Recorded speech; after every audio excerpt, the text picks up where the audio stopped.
TV रख के पास पागल हुई सास। आजकल वर्मा जी की पत्नी देवकी जी केबल पर रियलिटी शोज देख देख कर बहुत कुछ सीख रही हैं। जैसे आज तो वो सुबह सुबह बेसुरे आलाप ले रही हैं। सारे गामा माँ जी, सारे गामा पा धा नी सा होता है। अरे वो तो सब गाते हैं, ये मेरा स्टाइल है। आवाज तो कम कर लीजिए माँ जी, पर्दे फट जाएंगे कान के। ये कहो कि पर्दों में आग लग जाएगी। देखना, मेरी आवाज सुन के जज आग लगा देगी, आग लगा देगी, तू तो आग लगा देगी, ऐसा बोलेंगे। सरिता वहाँ से परेशान होकर चली जाती है और सास रियाज जारी रखती है। सारे गाओ, सारे नाचो। तभी बाबूजी दुकान से लौटते हैं। अरे देवकी, क्यों तानसेन बनी हुई है? कान से खून निकालोगी क्या? अरे क्या हुआ, रियाज तो करने दो मुझे। इसको रियाज बोलते हैं? ऐसा लग रहा है जैसे घोड़े हिना रहे हैं। घोड़े पे बैठ के ही बम्बई जाऊंगी मैं तो, जब जज साहब कहेंगे कि देवकी तुम मुंबई आ रही हो। जज साहब, वो अदालत वाले? अरे नहीं नहीं, बड़े लोग हैं, आप नहीं जानते हैं। ओ मैं तो छोड़ चली अपना ये देश, बम्बई मुझे प्यारा लगे। गाना गाती हुई देवकी चली जाती है और बाबूजी अपनी सरफिरी पत्नी के इस संगीत प्रेम की चर्चा करने बहू के पास चले जाते हैं। अरे सरिता बेटा, सुनो तो, ये तेरी सास को क्या हुआ है बेटा? सुबह तो अच्छा भला छोड़कर गया था इसे। सिंगर बनेगी अब वो। सिंगिंग रियलिटी शो में जाने की सुबह से तैयारियां चल रही हैं इनकी। हाँ, अब तो कोयल के सुर मेंढक छेड़ेगा। हे भगवान, सद्बुद्धि दो इसे। इधर बाबूजी भगवान को कहते हैं और उधर राधा रानी प्रकट हो जाती है, देवकी की मोहल्ले की सबसे पक्की दोस्त। क्यों री देवकी, काहे इतना गला फाड़ रही है? कोई चीखने चिल्लाने का कंपटीशन है क्या? अरे ये देख, नया सिंगिंग शो, मैं भी गाऊंगी, हिंदुस्तान के दिलों की धड़कन बनूंगी। अरे इतना बेसुरा गा के दिलों की धड़कन नहीं, दिलों का अटैक बन जाएगी।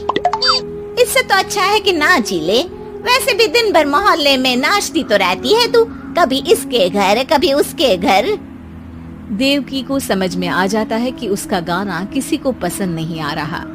अगले दिन सरिता देखती है कि सास पैरों में घुंघरू बांध के नाच रही है।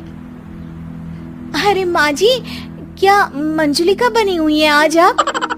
अरे नाचने दे बहू, जब तक है जान जाने जहां मैं नाचूंगी। अरे माँ जी, अभी जान निकल जाएगी इतनी जोर से नाचेंगी तो। अरे अरे क्या कर रही हो? अरे दिख नहीं रहा, डांस कर रही हूँ। अरे जैसी तुम्हारी हरकत है, तुमको तो नागिन डांस करना चाहिए। वो भी करूंगी, भांगड़ा भी करूंगी, देखना जज मुझे देख के स्टैंडिंग ओवेशन देंगे।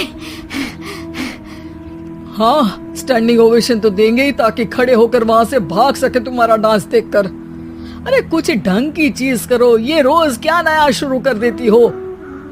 सास को लगता है कि उसका डांस का सीन भी बिगड़ गया। अब वो टीवी देख के कोई और कलाकारी ढूंढने लगती है। तभी उसे टीवी पर खतरों के खतरनाक खिलाड़ी शो दिखता है, जिसमें लोग अलग अलग स्टंट करते हैं। बस देवकी को नया काम मिल जाता है। अगले दिन सुबह देवकी डंबल लेकर कसरत करने लगती है। माँ जी, ये क्या कर रहे हैं आप? अरे खरी जैसे बनकर खलबली मचा दूंगी। कल मैंने खतरों के खतरनाक खिलाड़ी देखा, और सोच लिया कि मुझे वही जाना है। हाँ बस। तभी वहाँ बाबूजी भी आ जाते हैं। अरे इतना भारी डंबल, अरे गिर मत जाना कहीं लेकर। अरे चुप करो, तुमसे कुछ नहीं होता इसका मतलब ऐसा नहीं कि मुझसे भी कुछ नहीं होगा। मैं तो खतरों के खतरनाक खिलाड़ी में जाने वाली हूँ। हाँ मैं तो इस शो में तभी गया था जब तुमसे शादी हुई थी। तुमसे शादी करना भी खतरों के खतरनाक खिलाड़ी में जाने से कम थोड़ी ना। अब चुप भी रहिए। अरे बहू, वो भारी वाला डंबल उठाकर ला तो। अरे ना माँ जी, आप संभाल नहीं पाओगी। अरे मैंने टीवी में देखा था, एक आदमी कार उठा लेता है, इतना तो मैं उठा ही सकती हूँ ना। बहू घबराते हुए भारी वाले डंबल माँ के हाथ में दे देती है। जैसे ही माँ दोनों हाथ ऊपर करती है, पूरे शरीर का बैलेंस बिगड़ जाता है और वो पीछे की तरफ गिर जाती है। डंबल जाकर टीवी में लगता है और टीवी फूट जाती है। माँ जी, उठिए माँ जी। बाबूजी बहुत तेज हंसने लगते हैं। बाबा बाबा, टीवी और बीवी दो टेंशन थे मेरे, आज एक कम हो ही गया। बहू भी सास को उठाते उठाते इस बात पर ताली बजाकर हंसने लगती है और देवकी फिर से गिर जाती है। और इस बार देवकी भी अपनी बेवकूफी पे हंसी रोक नहीं पाती।